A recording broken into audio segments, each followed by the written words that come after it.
Welcome back to my channel Army Maths Academy. In this video we are going to discuss the angle of elevation and depression. Yes, this is very important topic. अगर आपको ये नहीं मालूम है कि angle of elevation and depression क्या होता है, इनमें क्या difference है, then definitely you will do a mistake in doing the questions of height and distance. क्योंकि height and distance topic examination board examination point of view से बहुत important है, as well as competition point of view से भी important है. बहुत बार क्या होता है कि हम एंगल तो जानते भी एंगल है, बट हम यही डिफरेंशिएट नहीं कर पाते कि एंगल ऑफ एलिवेशन और एंगल ऑफ डिप्रेशन दोनों में डिफरेंस क्या है. तो angle of elevation and angle of depression ये बहुत ही ज्यादा इंपॉर्टेंट टॉपिक है कि ये क्या होता है, इनको हम कैसे आइडेंटिफाई करते हैं और कैसे ड्रॉ करते हैं. ये 3 स्टेप्स हैं angle of elevation and depression को सीखने के लिए. फर्स्ट, आप समझेंगे कि angle of elevation and depression क्या होता है.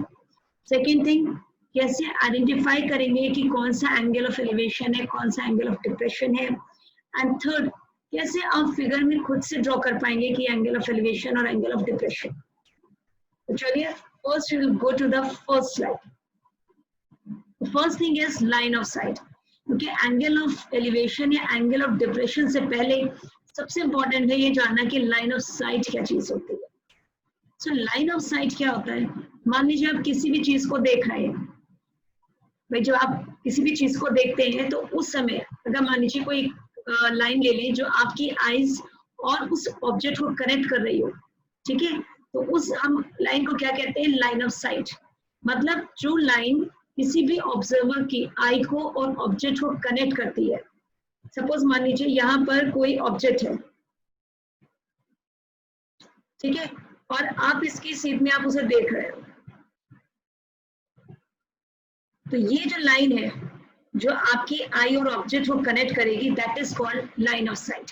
इसे ही हम लाइन ऑफ साइट कहते हैं. अच्छा, अगर मान लीजिए ऑब्जेक्ट आपका एकदम आपकी आंखों के सीध में नहीं है, मान लीजिए थोड़ा सा ऊपर है. जैसे मान लीजिए अगर स्काई में या आसमान में कोई चिड़िया उड़ रही है और आप उसको देखोगे तो डेफिनेटली उसको देखने के लिए आप अपना हेड रेस करोगे, थोड़ा सर ऊपर उठाओगे. उस समय आप ऑब्जेक्ट ये है ऊपर की तरफ और आपकी आईज ये, तो उस समय आपकी आईज और ऑब्जेक्ट को कनेक्ट करने वाली लाइन ये हो गई है, ठीक है. तो इस समय आपके पास लाइन ऑफ साइट क्या हो गई, ये वाली लाइन.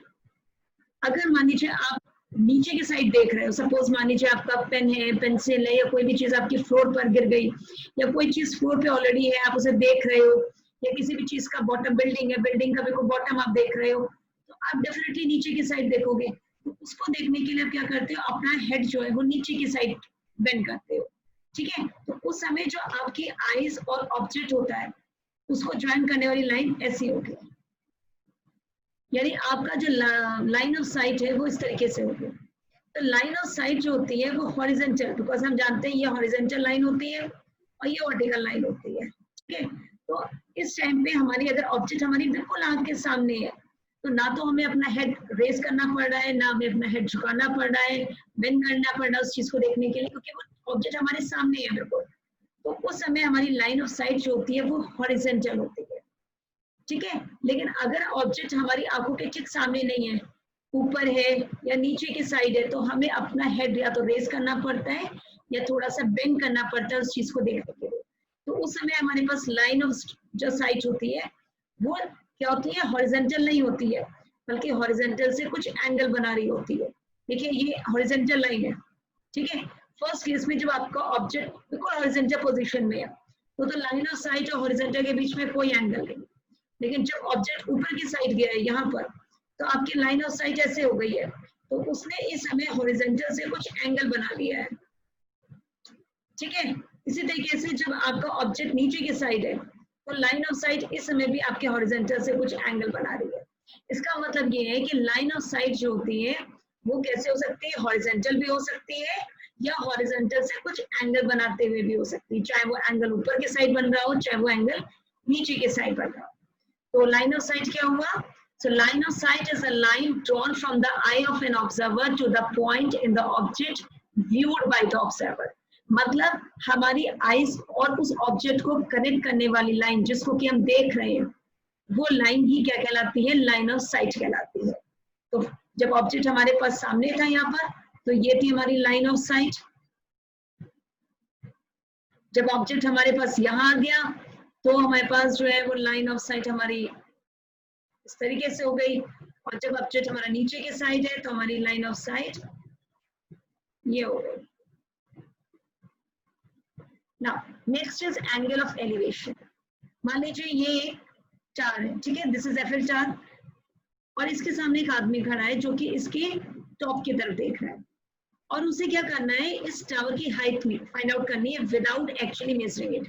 मतलब इसको मेजर करके नहीं पता लगाना, बल्कि इसको इसकी हाइट ट्रिग्नोमेट्री की हेल्प से इसको फाइंड आउट करेंगे कि वो कैसे पता लगाता है, ठीक है। तो एक्चुअल मेजर मतलब तो होता है कि हम उसको भाई किसी भी तरीके से नापे, पर हमें नापना नहीं है, हमें कैलकुलेशन के थ्रू हमें फाइंड आउट करना है कि इसकी हाइट कितनी है। सपोज मान लीजिए तो ये इनका बेस लेवल है कि सेम उसमें है, अब हमें इसकी हाइट मालूम करनी है टावर की, ठीक है। अब मान लीजिए इसके सामने एक मैन खड़ा है जो कि इसके ऊपर के साइड देख रहा है, तो अभी देखो इसकी आईज यहाँ है और ये इस टॉप की तरफ देख रहा है, तो इसका मतलब है कि ये आई हो गई और ये ऑब्जेक्ट हो गया।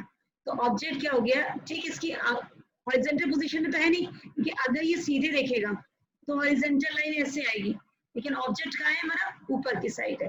तो इस समय हमारी लाइन ऑफ साइट कैसी हो गई, ये हो गई, क्योंकि हमारी आइस ये है और जिस पॉइंट को देख रहा है वो ये है जो कि ऊपर की साइड है ना। हॉरिजॉन्टल लाइन क्या हो गई, ये जो बिल्कुल ठीक सामने। हॉरिजॉन्टल सबको मालूम है कि हॉरिजॉन्टल लाइन क्या होती है। अब आप देखो इस समय जो लाइन ऑफ साइट है वो हॉरिजॉन्टल नहीं है, बल्कि हॉरिजॉन्टल से कुछ एंगल बना रही है। ये जो एंगल होता है, इस एंगल को हम कहते हैं एंगल ऑफ एलिवेशन। तो what is angle of elevation? The angle of elevation of an object viewed is the angle formed by the line of sight with the horizontal. ये line of sight है, ये जितना horizontal से angle बना रही है। When it is above the horizontal level, that is the case when we raise our head to look at object. मतलब अगर हमें किसी ऐसी चीज को देखना है जो horizontal से ऊपर है, horizontal मतलब same straight line में हो गया, but अगर आपका object horizontal से ऊपर है, जैसे अभी देखो ये object ऊपर है horizontal से, तो अगर आप किसी ऐसे ऑब्जेक्ट को देख रहे हो जो हॉरिजॉन्टल से ऊपर है, तो उस समय आपकी जो लाइन ऑफ साइट होती है वो हॉरिजॉन्टल से जो एंगल बनाती है, उस एंगल को हम कहते हैं angle of elevation. Now come to the next, again it's a minar और यू कैन से टावर। अब इस बार क्या है कि वो इस टावर के बॉटम को देख रहा है, ठीक है, इसको बॉटम को देख रहा है। अब हमें समझना है कि एंगल ऑफ डिप्रेशन क्या होता है। ये हाइट हो गई इस टावर की, अब वो इसके बॉटम को देख रहा है, तो यहाँ पर जिस चीज को देख रहा है इसके बॉटम को, यानी ऑब्जेक्ट जो है वो नीचे है, ये हॉरिजॉन्टल लाइन है। तो इस बार हमारा जो ऑब्जेक्ट है वो हमारी इस हॉरिजॉन्टल लाइन के ठीक नीचे है। इसका मतलब वो नीचे की साइड देख रहा है, ठीक है। लाइन ऑफ साइट जो है हॉरिजॉन्टल से जो एंगल बना रही है इस समय, वो एंगल हमारा कहलाता है एंगल ऑफ डिप्रेशन। तो हमेशा याद रखिए एंगल ऑफ डिप्रेशन कब बनेगा, जब ऑब्जेक्ट हमारा हॉरिजॉन्टल से नीचे है। हॉरिजॉन्टल पोजीशन में अगर ऑब्जेक्ट होता तो यहाँ होता, बट हमारे पास ऑब्जेक्ट यहाँ नहीं है, हमारे पास ऑब्जेक्ट कहाँ है, यहाँ पर है। इसका मतलब हॉरिजॉन्टल से नीचे है। तो इस समय जो लाइन ऑफ साइट है हमारी, वो हॉरिजॉन्टल से कुछ एंगल बना रही है, और इस एंगल को ही कहते हैं एंगल ऑफ डिप्रेशन। तो एंगल ऑफ डिप्रेशन क्या है? एंगल ऑफ डिप्रेशन जो है, the angle of depression of an object viewed is the angle formed by the line of site with the horizontal when it is below the horizontal level. मतलब कि line of site जो होती है, जो horizontal से angle बनाती है, कब? जब जिस ऑब्जेक्ट को हम देख रहे हैं वो हॉरिजॉन्टल से नीचे हो। तो ये हॉरिजॉन्टल लाइन है और ये ऑब्जेक्ट इससे नीचे है, तो इस समय हम इस ऑब्जेक्ट को देख रहे हैं, तो ये हमारी लाइन ऑफ साइट जो होगी वो हॉरिजॉन्टल से जो एंगल बना रही है, उस एंगल को हम क्या कहेंगे? Angle of depression.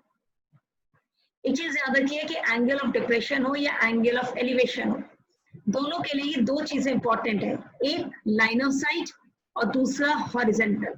दोनों ही केस में जो एंगल होता है वो हॉरिजॉन्टल और लाइन ऑफ साइट के बीच में बनता है। अगर लाइन ऑफ साइट हॉरिजॉन्टल के नीचे है तो इसका मतलब एंगल ऑफ डिप्रेशन है, और अगर लाइन ऑफ साइट हॉरिजॉन्टल के ऊपर जाती है तो उस केस में हमारे पास जो एंगल होता है वो एंगल ऑफ एलिवेशन। ना अब हम कैसे आइडेंटिफाई करेंगे कि एंगल ऑफ एलिवेशन और डिप्रेशन। तो यहाँ एक फिगर है, सो इसमें दो लोगों की पोजीशन दिखाई है, एक है आपके पास अंकुर और एक है श्याम। मान लीजिए बिल्कुल आप ऐसे समझ लीजिए कि एक फर्स्ट फ्लोर पे है इंसान और एक सेकंड फ्लोर पे है। तो मान लीजिए ये इंसान जो है वो फर्स्ट फ्लोर पर है और ये वाला इंसान जो है वो आपका सेकंड फ्लोर पर है, ठीक है। अब क्वेश्चन है मेरा कि which type of angle is formed when Ankur look at Shyam. अब अंकुर अगर श्याम को देखता है तो नीचे वाला इंसान अगर ऊपर वाले फ्लोर के इंसान को देखेगा तो डेफिनेटली वो अपना हेड क्या करेगा, ऊपर की तरफ रेस करेगा। तो ये हॉरिजॉन्टल लाइन हो गई, ये हॉरिजॉन्टल लाइन है क्योंकि वो सीधे नहीं देख रहा है, वो किसको देख रहा है, श्याम को देख रहा है जो कि कहाँ पर है, सेकंड फ्लोर पर है, ठीक है, सेकंड फ्लोर पर है। इसका मतलब ये जो श्याम क्या हो गया, ऑब्जेक्ट हो गया। तो ऑब्जेक्ट जो है वो हॉरिजॉन्टल से ऊपर हो गया, तो इस समय मतलब हॉरिजॉन्टल से अगर ऊपर है तो जो एंगल बनेगा वो क्या होगा, एंगल ऑफ एलिवेशन। और एंगल ऑफ एलिवेशन दो चीजों के बीच में बनता है, लाइन ऑफ साइट और हॉरिजॉन्टल। तो हमें मालूम है ये तो हमारी हॉरिजॉन्टल लाइन हो गई, ठीक है। और लाइन ऑफ साइट मतलब अब अंकुर श्याम को देख रहा है तो अंकुर की आईज हो गई ये, और ये श्याम उसके लिए हो गया ऑब्जेक्ट। तो इसका मतलब ये क्या हो गई, लाइन ऑफ साइट। तो लाइन ऑफ साइट जो है वो हॉरिजॉन्टल के साथ जो एंगल बनाएगी वो होगा एंगल ऑफ एलिवेशन। तो मैं नाम दे देती हूँ एंगल्स को 1 2 3 4। अब आता है which one is angle of elevation. ये तो हमें समझ में आ गया एंगल ऑफ एलिवेशन बनेगा, लेकिन एंगल ऑफ एलिवेशन कौन सा है इसमें। तो हमेशा मैंने बोला चाहे एंगल ऑफ एलिवेशन हो या डिप्रेशन हो, वो हमेशा दो लाइनों के बीच में बनते हैं, एक होता है लाइन ऑफ साइट और एक होता है हॉरिजॉन्टल। तो हॉरिजॉन्टल ये हो गया, और जब अंकुर श्याम को देख रहा है ऊपर की तरफ तो ऊपर की तरफ ऑब्जेक्ट है, यानी कि ये हॉरिजॉन्टल है और श्याम ऑब्जेक्ट हो गया, उसको देख रहा है। तो इसका मतलब ये जो हमारी लाइन ऑफ साइट है, तो लाइन ऑफ साइट से एंगल कौन सा बन रहा है, एंगल 2। एंगल ऑफ जो लाइन ऑफ साइट है वो हॉरिजॉन्टल से कौन सा एंगल बना रही है, एंगल 2। कब, जबकि हमारे पास ऑब्जेक्ट और एक तरफ श्याम जो है वो हॉरिजॉन्टल से ऊपर है।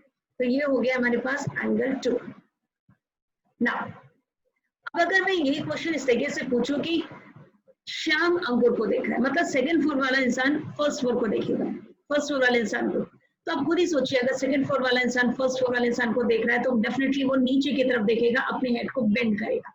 जब वो नीचे की तरफ देखेगा तो उसके लिए ये तो श्याम की आई हो गई, और उसके लिए जो ऑब्जेक्ट है वो अंकुर हो गया। तो अंकुर जो है वो नीचे की साइड है, ठीक है। अब यहाँ पे हॉरिजॉन्टल लाइन कौन सी है, क्योंकि ये तो हो गई लाइन ऑफ साइट, क्योंकि श्याम और अंकुर, श्याम की आई हो गई और अंकुर हो गया ऑब्जेक्ट, तो दोनों कनेक्ट वाली लाइन करने वाली लाइन क्या हो गई, लाइन ऑफ साइट।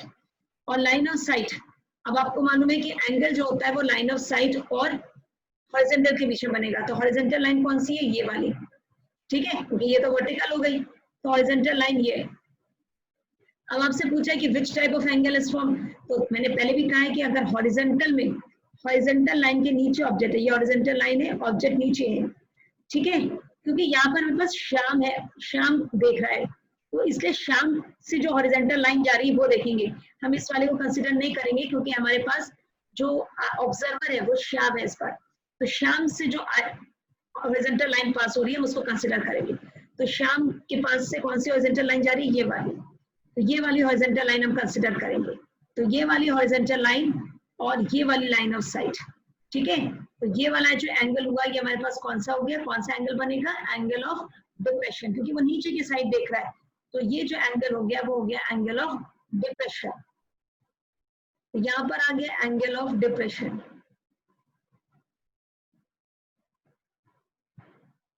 और इसमें था आपका यहाँ पर एंगल ऑफ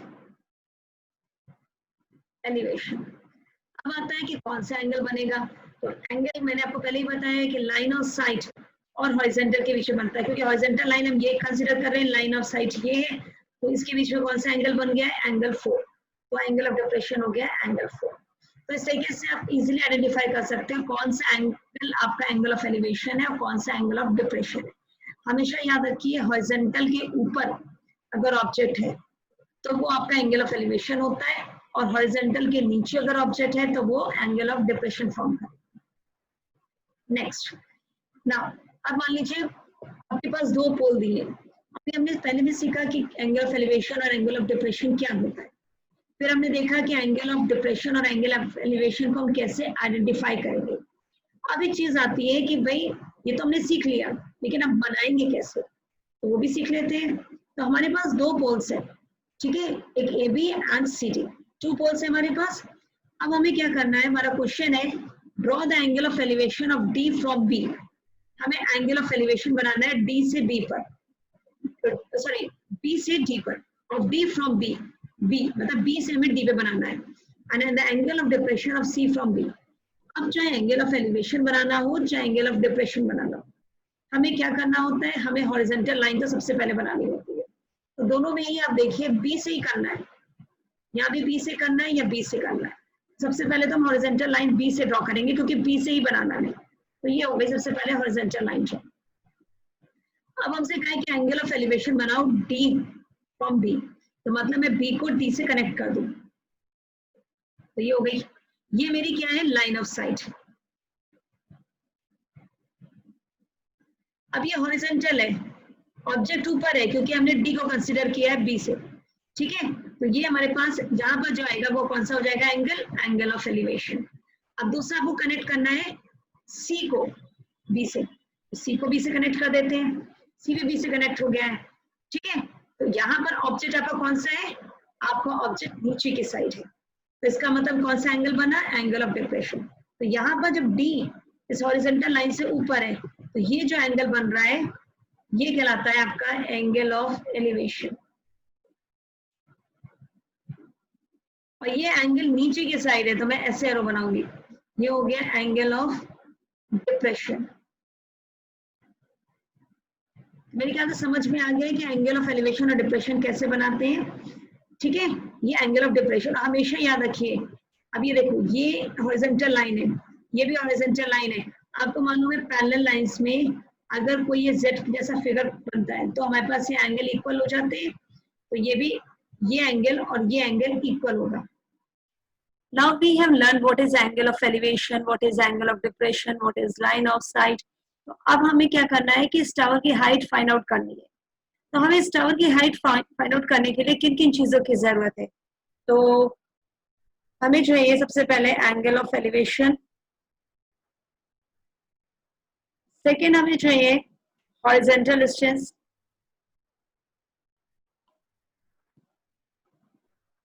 और थर्ड चीज हमें चाहिए हाइट ऑफ द पर्सन। अगर हमें तीनों चीजें मालूम है तो हम इस टावर का हाइट बहुत इजीली कैलकुलेट कर सकते हैं।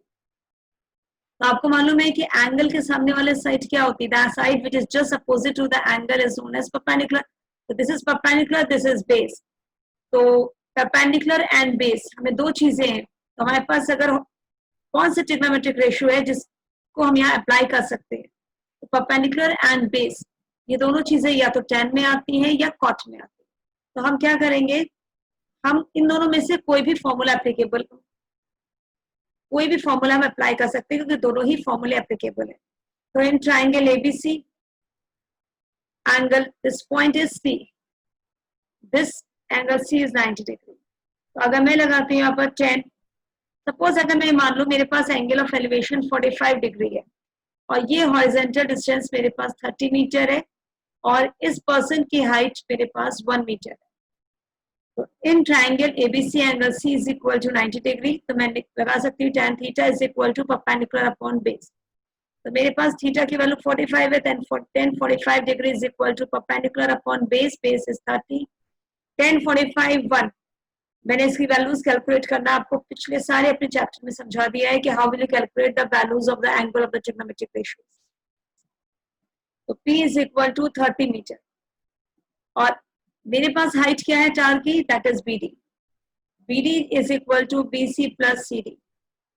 BC मेरे पास आ गया है BC इज 30, क्योंकि परपेंडिकुलर और कुछ नहीं, हमारे पास क्या है BC, BC इज 30 मीटर। तो 30 एंड CD क्या है, this is equal to the height of the person और यू कैन से मैन, ये हो गया मेरे पास 1 मीटर। तो टोटल हाइट आ गई 31 मीटर। तो इस तरीके से हम कैलकुलेट कर सकते हैं कि हाइट ऑफ द टावर कितनी है, 31 मीटर है। तो हमेशा याद रखिए, अगर आपके पास angle of elevation, horizontal distance, ये सारी चीजें अगर आपको बहुत अच्छे से क्लियर है और आपको निकालने आते हैं, सारे ट्रिग्नोमेट्रिक रेशियोज आपको अप्लाई करने आते हैं, then you will not face any problem in doing the questions of height and distance. I hope you have liked this video. In the next video, we will discuss the questions of height and distance. So till then, goodbye. Have a nice day. We'll meet you in the next video. Thank you for watching my video. If you like this video, please give a like to this video. Share this with your friends and subscribe my channel. And yes, don't forget to press the bell icon to get a notification for my new videos.